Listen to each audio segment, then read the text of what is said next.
இல்லைங்க. போஸ்ட்மார்ட்டம் நடந்து இன்னும் முழுமையாக ரிப்போர்ட் வரல. அதனால அது எப்படிப்பட்ட சம்பவம் அப்படின்னு நம்ம சொல்ல முடியாது. 7 மணி நேரத்தில் 41 உடல்களை போஸ்ட்மார்க்கம் பண்ண உங்களுக்கு 3 நாளாக ஒரு போஸ்ட்மார்க்கம் பண்ண முடியலை. ஏதோ தப்பு பண்ணுறீங்க. நீங்கள் மனுஷங்களோட கண்ணை மறைக்கலாம், கடவுளோட கண்ணை என்னைக்குமே மறைக்க முடியாது. தூத்துக்குடி விழாக்குளம் பள்ளி மாணவி கொலை வழக்கு குறித்து திமுக எம்பி கனிமொழி கூறுகையில், முழுமையான பிரேத பரிசோதனை அறிக்கைகள் இன்னும் பெறப்படவில்லை. எனவே சம்பவத்தில் என்ன நடந்தது என்பதை உறுதிப்படுத்த முடியவில்லை.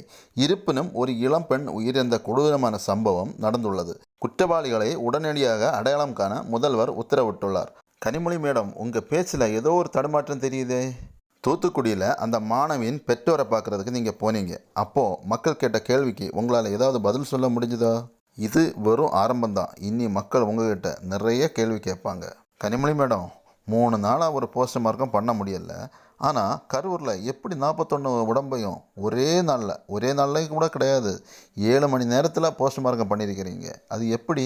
கண்டிப்பாக ஏதோ ஒரு தப்பு நடந்திருக்கு. கண்டிப்பாக அது மக்கள் முன்னாடி சீக்கிரமாக வெளியே வரும். மக்கள் வாக்கு மூலமாக உங்களுக்கு தரமான சம்பவத்தை பண்ண போகிறாங்க.